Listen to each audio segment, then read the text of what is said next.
Hello, Hey, I'm Alex, and I'm Val. and we have the difficult job of talking about Sopranos, Season 5, Episode 12, long-term parking. This was an episode I was kind of dreading Yeah. watching and I dreading feel like you've talking been talking about this and dreading it since Season 1, Episode 1. I think so. It's hard. Yeah, it's a really hard episode to watch. It really is. Even when you know it's coming, it's still so terrible. It never gets better. I think I've seen it like 6 times now. Yeah. Because last time we watched, remember last time we watched the show? I watched it one twice in a row. That's right. I watched it and then I watched it again. That's normal behavior, right? That is. Everyone? That's a super normal thing to do. No, I've watched, so maybe I've watched it actually even more times than I that. remember that. Yeah, that's right. You did do that. And it never gets easier. So now we have to talk about it. Okay. Let's talk about it. Where should we start? It's Alright. hard to know where to start. Well, okay, something that I find very interesting about this coming out of Test Stream, having just talked about Test Stream, is that coming out of an episode that's one of the least linear and one of the most surreal in its presentation of the plot moving forward, they move into an episode that I think is one of the most plot heavy. Not even really character based as much as just plot development based. Kind of like the narrative is really focused on these events happening and things happening to people. So there's definitely... Although we do have a number of flashbacks in this episode. We have Phil Leotardo sitting right. with some cigarettes. It's a lot more than we ever reliving the murder of Billy. Which is interesting And because then that's we have actually the only Tony- time that we get to see it. I know. And then we have Tony having some nice reflections on him and Tony B's time up at Uncle Beautiful Pat's farm. long-haired reflections. Yeah, their hair was Just just walking- long and in the wind. So there you go. Yeah. And actually, another one. Actually, another one. We have Adriana's retelling of what happened at the club with Matouche. That's right. Interesting. So So there you go. there's quite a bit happening. So I would say it's not that linear, but it certainly is plot. Well, no, it is, plot I heavy. think. I mean, even if people are kind of reflecting back, I mean, that's still different than the surrealism that happens in dreams and the way that it's presented. Yes, I know what you're saying. And I just think that in this episode, there's so much symbolism and kind of abstract themes that are presented through the subconscious in the last episode that this episode is really based much more in standard TV writing, where things happen and there's a reaction and there are implications and plot points happen in more traditional ways. You're correct. Thanks. There's also other flashbacks that we see on the Crazy Horse video camera. That's right. Yeah. Just saying. I still stand by my point. I hear your point. So, Okay, what do you want to talk about? There's multiple things that I think happen in this episode. One, Tony and Carmela get back together formally. And I think that that's definitely a major plot point of the episode. I don't know which business meeting is worse. The one where Tony and Chris and Sil go to meet with Johnny Sack and Jimmy and Phil Leotardo. And like they negotiate in that setting about killing Tony Blundetto. Or Right. the negotiations that happen over Tony and Carmela's dinner together. Which also seemed a little bit like a tense mob business meeting Right. to me. Yeah. I mean, the relationship between Tony and Carmela at this point is just so transactional. It's pretty hard for me to stomach. As AJ says, this is fucking weird. Yeah, we said the same thing before AJ said it. I mean, it really is. And there's something to it, too, where we get insight into the characters because everybody's just acting out of self-interest. Everybody's getting something out of this. And it's pretty gross. Like, as Tony and Carmela have this theoretical get back together conversation, talking about if we theoretically were living in the same place again, the conversation is pretty representative of how Tony hasn't matured at all. I mean, he hasn't changed. He's saying, we're all human. Basically implying that he's just going to continue cheating. Yeah. He hasn't learned anything from this. Very quickly that moves into it'll never happen again, but how could we possibly believe him? Mm-hmm. He's just lied so much, and the fact that he can change from saying we're all human and just basically throwing out that he's going to keep on doing it to saying, oh, it won't happen again. Why would you ever accept that? Yeah, it's funny because we kind of have, like, again, coming out of Test Stream, we kind of have this, like, false, like, Tony coming across, like, he's like, I had a dream, I moved back in. I realized what I did was wrong. Or what I was doing was wrong, right? So it's kind of that. I don't think he knows what it was. No, I don't think so. Well, I think he does, but, like, it's kind of like but he doesn't accept responsibility for it. Ebenezer Scrooge type of right. thing that he, like, says, but I think he's manipulating. Like, he knows what to say to get what he wants, and that's what we see all over the place. Well, we see that throughout this episode, yeah. But just to keep with Carmela and Tony, I like that Carmela mentioned like that she has a knot every time the phone rings. Right, like thinking it's going to be like when Irina calls or whoever. But we know like phones are such a symbol in this show, and they're used so much. Like, I'm trying to think of other shows where like telephone calls are used so effectively, or so much even. And so we know that that's like, I don't know if I would call it symbolic, but it definitely like makes a statement about communication and the ways in which communication can be like. There's a word that I want to use and I can't quite think of it, but like that there's the like. Communication isn't happening face to face, that there's this kind of gap. There's a good word and I can't think of it. But I don't know this word. I know. It'll come to me later. But I like that she mentioned that. That was in when he comes to the house earlier in the episode. Right. I think also like what Carmela's getting out of this, we also get a window into who she is as a character, and there's an extension of behavior that she's shown before of getting material things out of the relationship. So she brings up this $600,000 lot.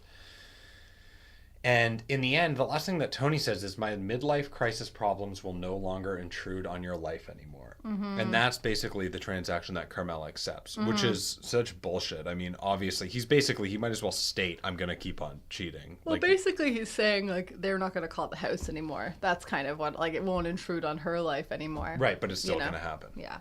And that's acceptable. So she's getting something, and there is this transactionalism. I like how he thought that she was saying she wanted another kid. Right. She didn't. As a bargaining tool. That was interesting. We see then, like, in their relationship, right, we see Tony coming back home, right? We see him, like, with his all his black bags. He, like, is in this big, empty, dark kind of house, and it seems like no one's there, and he slumps them in the doorway, and he brings Carmela a Hermes scarf, as he puts it. Are those expensive? Yeah, I think so. Cheap, right? I think they're expensive. And then they proceed to have this dinner, and that's when AJ says, this is fucking weird. And they drink some champagne. Abe starts to gulp it. Yeah, which is great. Yeah, I don't know. It's just like back. And then we have Carmela like looking at Tony sitting on the couch later, and he's eating either, I don't know, leftover pasta or maybe it's ice cream. I can't really tell what it is. Yeah, I thought it was pasta, but I guess they've already ate, so there is like a gluttony aspect to whatever it is. And she just kind of like, I don't know, the read that I get on her is kind of like, what have I done? Right. Well, it's interesting too because Tony was just imparting this information of savor it, and yet now he's just kind of like constantly consuming food. So we're already at a point where, I mean, as we know, he doesn't really listen to the good advice that he tries to give anyone. Yeah. We have Tony trying to help Carmela with her wrist weakness. Her wrist weakness. Wait, what does he do? Well, she says that she'll iron his clothes tomorrow. She said her wrist is getting weak. Right. And then she says he can help her with that. Right. How's he going to help her? I'm not going to go that much into detail on it if you can't figure it out. Oh, I get it. Got it. Okay. Well. Wow, did I just explain a part of Sopranos to you I didn't know. that you didn't know? No, it's good. Cool. That was the missing part. Yeah, It that all was it. holds The key. together now. And then we don't really have too much of Carmela, like the rest of the episode after that scene in the closet where they're helping with their wrist weakness. I guess until the end when they're at the spec house. Yeah, I don't think. Well, I mean, the episode kind of gets taken over by the other plot It line sure does. that becomes pretty Yeah. major. And Tony is obviously drawn in a lot of different directions in this episode. Yeah. And yet, it kind of seems where he's the most in his element. Like, I feel like he kind of comes into his own in this episode. This is where he kind of thrives. I mean, he's being drawn in intense ways with his relationship, moving back with Carmela. With New York, things are at their absolute climax. Things couldn't really be any worse. He needs to find his cousin. And there's obviously, even though we don't see him interacting with Christopher, there's him dealing with the fallout of an FBI informant basically infiltrating. We do see him interact with. Well, we don't see. No, we not don't see before, Christopher and that's why telling we him. have Yeah, like yeah, the yeah, ambiguity around the phone call that he makes. Yeah, no, I think we see Tony in his element, kind of like again linking back to Test Stream, that he's always been really good at manipulating people and having people wrapped around his fingers and telling them what they want to hear. Well, and it is interesting that he accepted that in Test Stream. I think Yeah. that in some ways, like we're looking at a new Tony at Yeah. this point. Well, again, like it's interesting to think about this, like his actions in this episode happening right after that dream, say, right? Because they do. And he, again, kind of like that I mentioned at the beginning, like he kind of has that like Ebenezer Scrooge moment where he's like, I realized what I did was wrong. Yeah. It's interesting to see how he takes the rest of that and kind of goes with it here. Yeah. So, he kind of like embraces these things that he uncovered about himself in the dream. And doesn't really, I guess takes responsibility for what he needs to do with Tony Blundetto, but in the end, like, changes his mind. It doesn't, doesn't tell Johnny Sack where he is. Yeah. For good reason. I wouldn't want Phil Leotardo to kill anybody that I hated, even. No. Let alone my cousin. It's not good. He's a crazy man. So, yeah, I don't know. It's interesting. Yeah. No, definitely. Yeah, so I guess like the other, we'll get to the big one maybe last, but like, the other storyline that we do have, like, so we have Tony getting back together with Carmela, and then we have Tony, kind of pursuing or trying to figure out what to do about Tony Blundetto. Yeah. Right? So we have, the phone rings early in the episode, and he's like, is that you? They have a meeting with the New York guys, like I said, like, again, this like negotiating meetings, and we have Phil being crazy, like saying, anybody ever die in your arms, and then we have him, like, I think like there's so many really manipulative scenes in this episode, but we have, like, he finally does, after he gets that call from Tony B, he says he wants to have his phones traced, or his phone calls set as traps or whatever. I don't know what he's really doing. Sounds like kind of sketchy for him to do that. Like, who's trapping these phones? They have a contact at the phone company. Oh, okay. Yeah.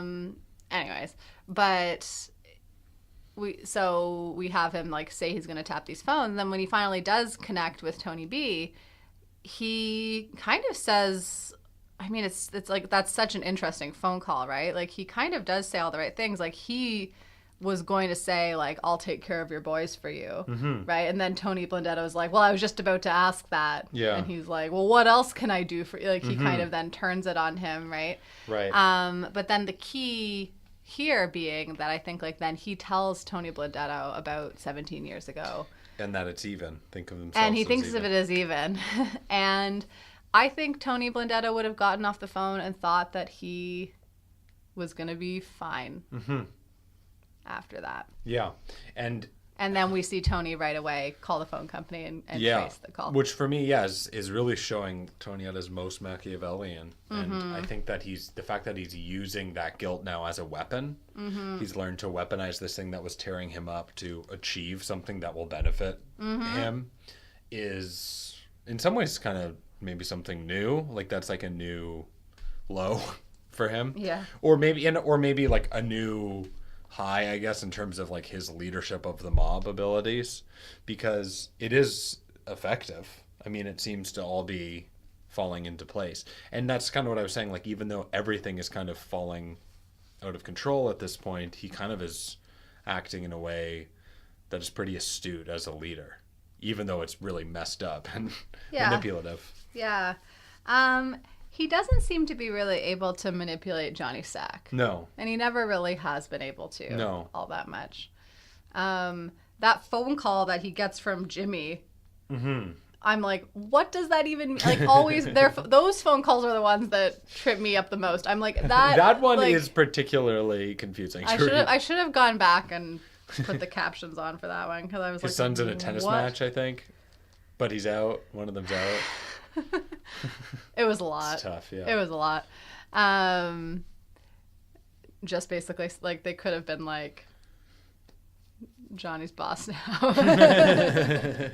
But they can't. Think about how I know. valuable that information No, I would be. know. Yeah. Tennis player. Yeah, What? that was an especially weird one. But I Yeah. never know what they're talking about when they have those phone calls. There's also the example. I mean, Tony also is kind of weaponizing feelings and emotions when he actually calls Adriana.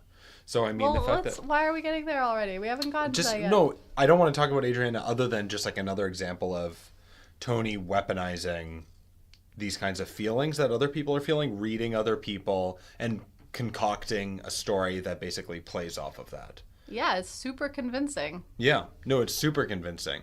But that's, I guess, like that skill that he has developed, that thing that he talks to Coach Molinaro about in Test Stream in some ways. Or maybe that's what Coach Molinaro recognized in him or something. Or he's just become this kind of depraved person. Yeah. Yeah. No, you don't even really see it in his face that he's feeling bad about it or anything like that. And same with Syl.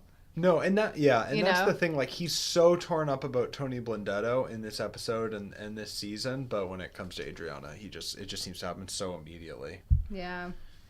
They have that scene, so I guess we'll get into talking about Yeah. Adriana, because... Well, is there anything else with Tony Blundetto? I don't know. I mean, the thing is that Tony Blundetto is so distant. I mean, you know, what I do feel is like the last scene of Test Stream, Christopher walking into the hotel room and Christopher being around now. Christopher being in the room with Syl and Tony near the beginning of the episode. Mm-hmm. Chris has kind of replaced Tony Blundetto immediately as the cousin who's close to power. Mm-hmm. So for the whole season, Christopher has been having feelings of feeling replaced by Tony Blundetto, because largely he has. But as soon as Tony Blundetto fucks up, Christopher kind of takes that place very quickly.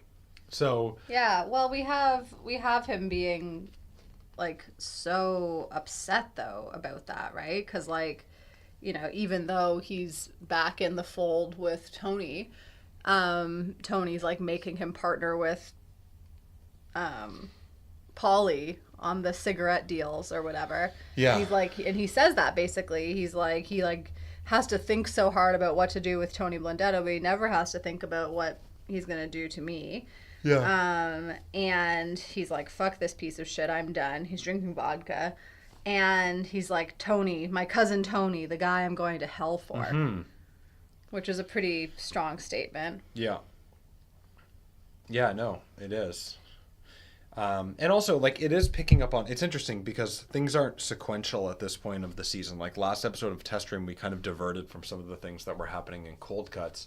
But we had Christopher leaving Pat's farm crying because of the way that Tony Blundetto and Tony Soprano were dealing with him. Now we kind of skip an episode, and now Christopher is really worked up about it, and then things kind of play off of that.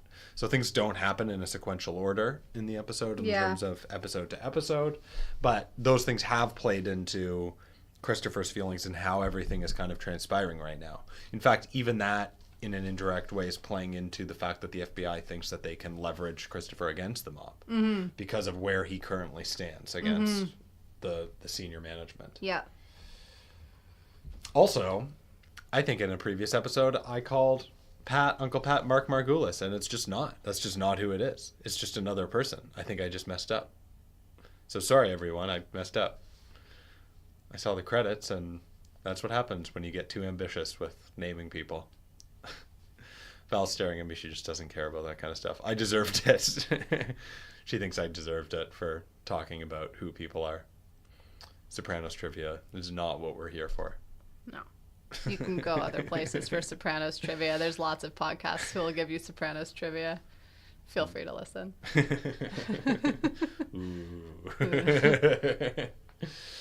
Okay, what's next?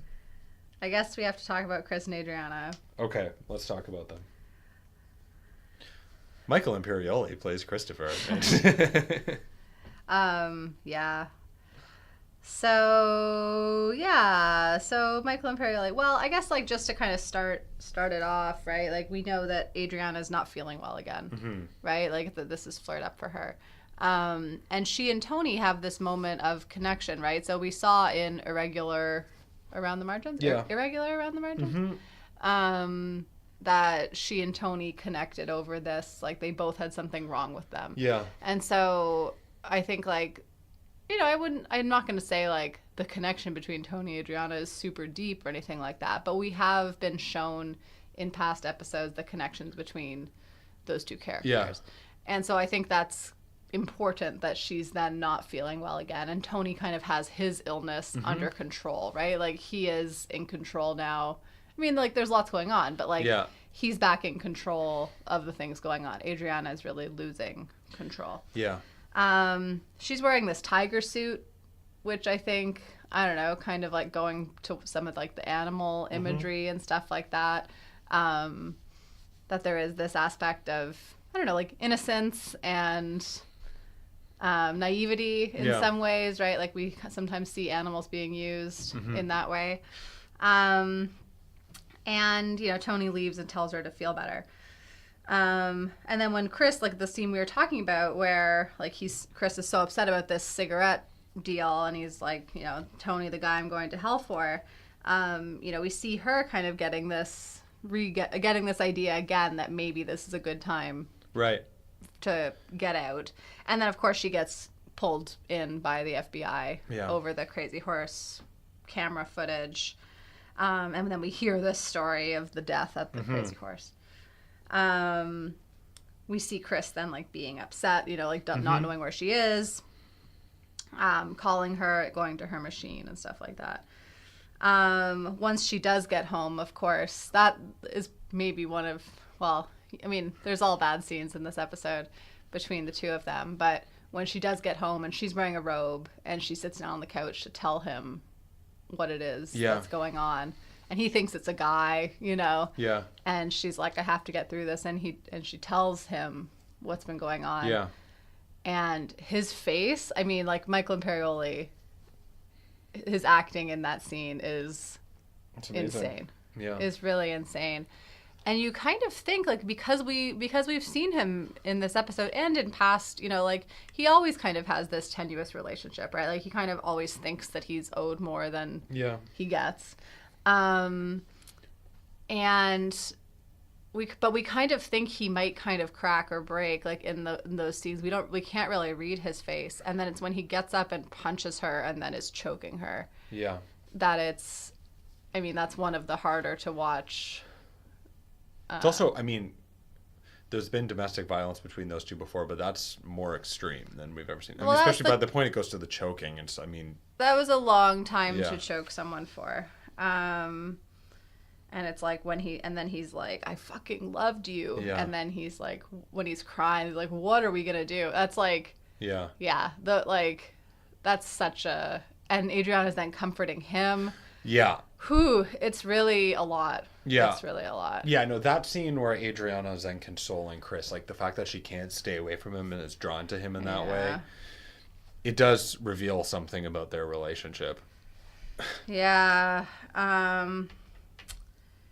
It's really, really hard. And, you know, just to flash forward a little bit, right? Like we have that little, it's like a tiny, like, daydream sequence really where Adriana's in a car alone going towards Washington, somewhere on the 95 South and has her suitcase with her.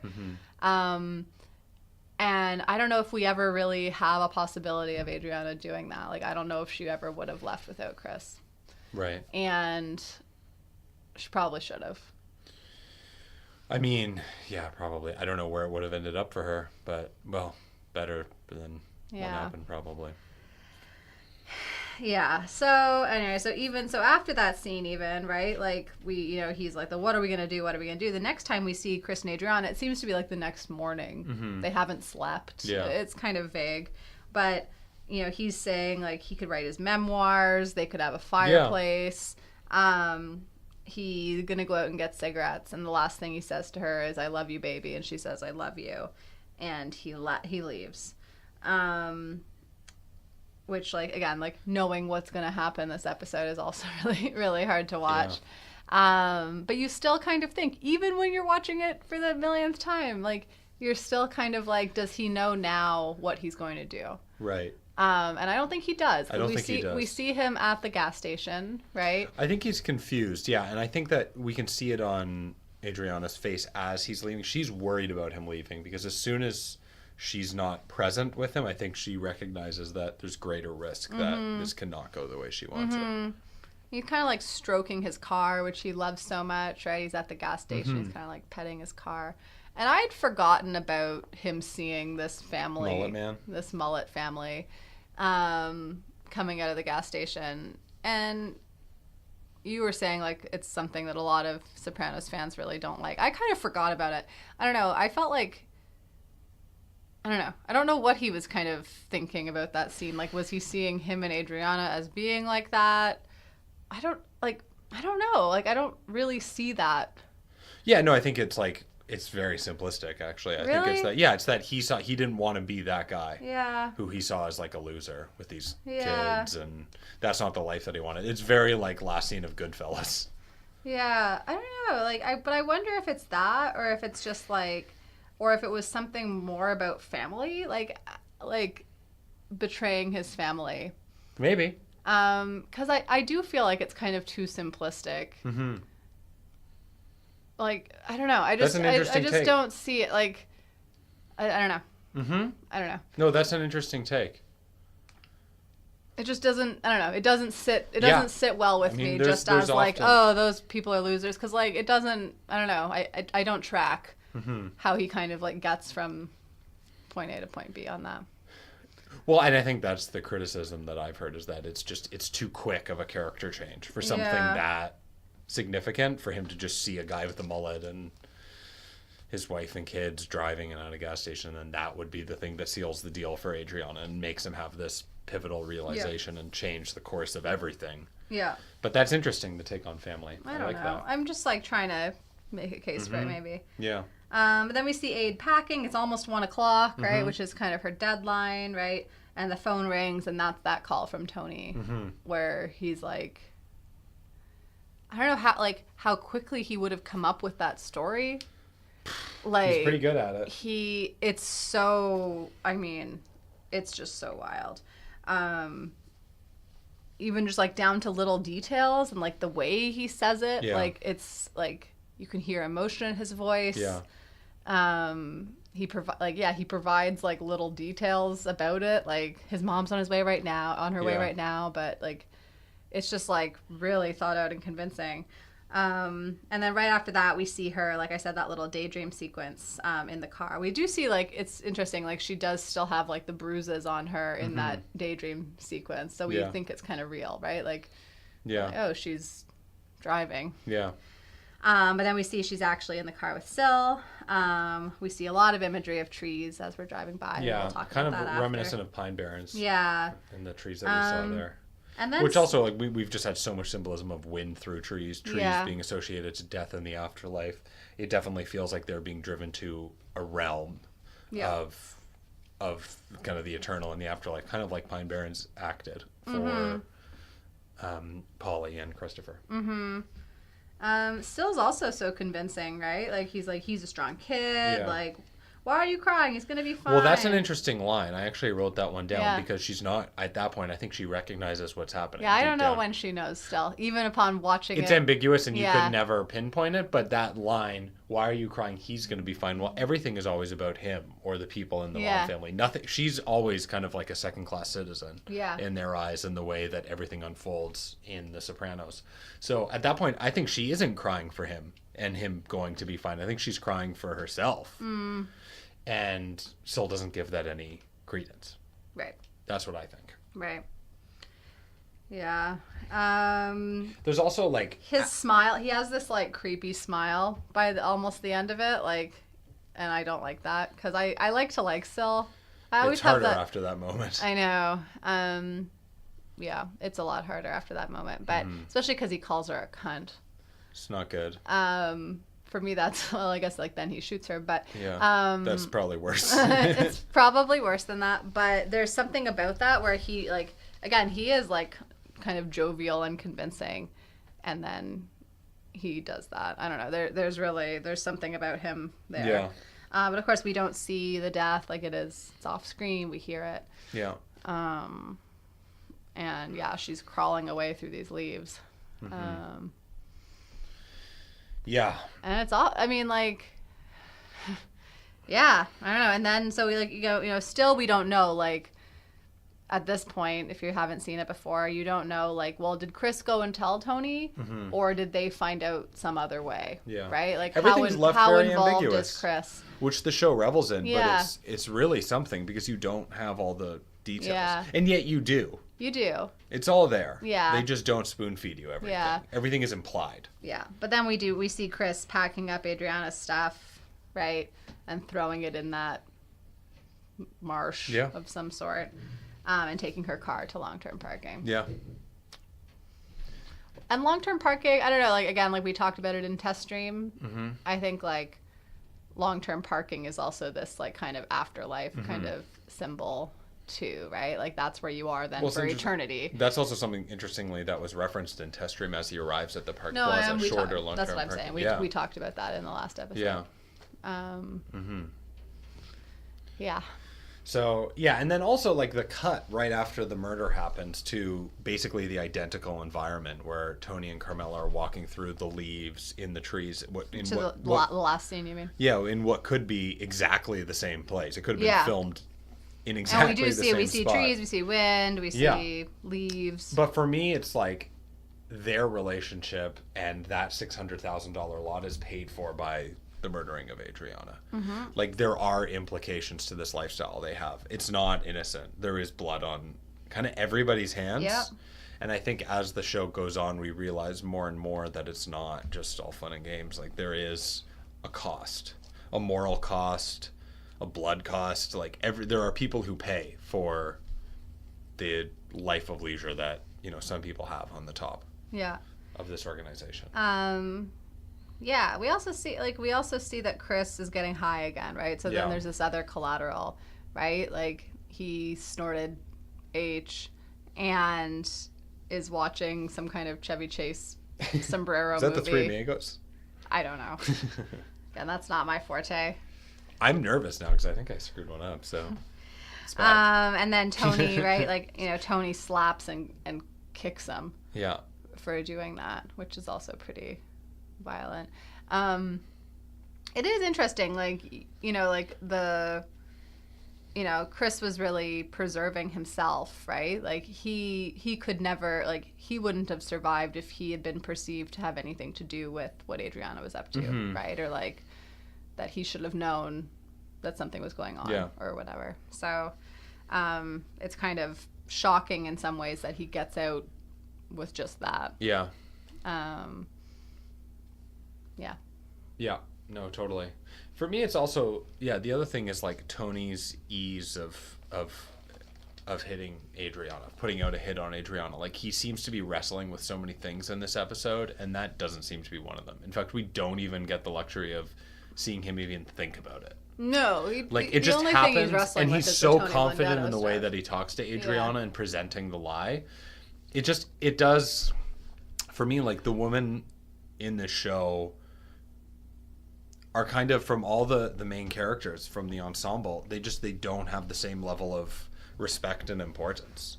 And I think that it's easier for them to do this than Tony Blundetto. Even when Tony Blundetto has endangered all of their lives, there is just this kind of like class system that exists amongst all these people. I guess Adriana has endangered them too. Yeah. But then for two people who have endangered them all, look at the difference in the calculus of dealing with it. Really, like, you think in this episode, that in this episode, Tony is going to kill Tony Blundetto. That's what you think is going to happen in this episode, right? Because it's like everything's kind of pointing even you that's in that ambiguous. direction. Like, even though he is kind of tracking him down, he's still, we hear him, when he says to Tony Blundetto, let's call it even, it's confusing. It is sending out mixed messages. We don't really know what's going to happen as we watch it. Yeah. I guess the thing, like, for me with Christopher is, like, he said earlier in the episode, like, my cousin Tony, the guy I'm going to hell for. Like, now he is definitely going to hell for Tony because he killed Adriana. He's he made didn't a deal do it. with the devil. He sure has. So to speak, yeah. The other thing and we see more deal with the devil kind of imagery next season. Yeah. Yeah, we do. The only other thing I was thinking is just we haven't really talked about the FBI at all. Right. And we have this transactional arrangement between Tony and Carmela that is really kind of showcased near the beginning of the episode. But there's also this transactional arrangement between the FBI and Adriana. Like, it really feels like they are maneuvering and making calculations and being Machiavellian in the way that they approach everything too. Even manipulating Christopher's screenwriting, making a call out to this guy. Like, there's something there where it's very impersonal, and it's hard to sympathize with them also, and not to feel that they are responsible in some way for part of this. That they could have done a better job to protect Adriana, and if they weren't so concerned with the end goals and weaponizing Adriana against everybody, that her life could have been protected. So. Yeah. Just a couple other things that I have. We have those black Boy Scouts who come across the body of Gilbert. Gilbert. Which is a pretty funny scene. And I guess Matouche didn't do a great job of disposing the body. No. I also do, like, speaking of Matouche, I think that when Adriana's talking to the FBI about Matouche and talking about, like, oh yeah, he sends all his money back home to his family, and, like, his brother has a prep school for boys. Like, I'm like, good thing the FBI is now like, track where this guy's money's going. His drug money. And then we have Valentina, just a short scene with Valentina, and this might be the last time we see her. It's not going great for her. Do you think? I don't think we see her again. I don't think so. Yeah. And Tony, she's this, had this burn injury, and Tony comes and breaks up with her. Yeah. And she says the same thing kind of as Gloria. She's like, I'm going to fucking kill myself. Yeah. And Tony just doesn't really care. He doesn't care. He takes a phone call. Yeah. So it's great guy. Special. He's amazing. Yeah. Love him. Yeah. I feel like he's worse now than he's ever been. Oh, yeah. I feel like we say that a lot, though. No, but there is this kind of constant evolution of Tony as a character, but around this time, as we get into the end of the series, I think that he evolves into a worse form of himself than we ever even really acknowledged as we watch it in the beginning. You kind of hope that he's a good person because there are these redeeming qualities, but they're becoming fewer and farther between. Yeah. Well, when we have characters asking, like, are you all right? So, like, especially at the end of the episode, like, we have Tony coming in to where Chris is in the back room of the Bing watching the Chevy Chase Sombrero movie. And it's so funny. It's so funny. And Tony's like, are you all right? Which is such a crazy question. Like, why would you even ask that question? I'm going to imagine no. Yeah, like, probably not. But then we have, at the end of the episode, that's actually, like, I think one of Carmela's last lines to Tony is she asks him if he's all right. Interesting. Too. And so we see, like, these characters are not all right. No, nobody's all right. nothing's all right. Nothing is Nothing all is right. good. Everything is bad. Yeah.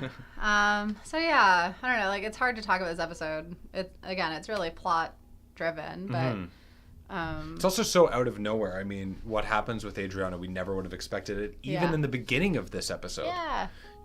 So, let alone the season on the whole, it really does kind of come out of nowhere. And one thing is that as we watch season 5, it's amazing how little screen time Adriana actually has. So it's quite ambitious that they pull this off. Yep. Because they're not really developing it. It really does kind of come out of nowhere. Yep. Totally. It's a very powerful episode. Yeah. Very powerful end to the season. It's really a sequence of pretty incredible episodes for very different reasons. Totally. So yeah, what's gonna happen next episode? What's gonna happen? We have no idea. Watch it. Watch it, and then listen to our podcast, and then Let us know what you think. it'll be fun. Yeah. Email us. We like to talk to our Sopranos friends. Okay. Well, that's it. Okay.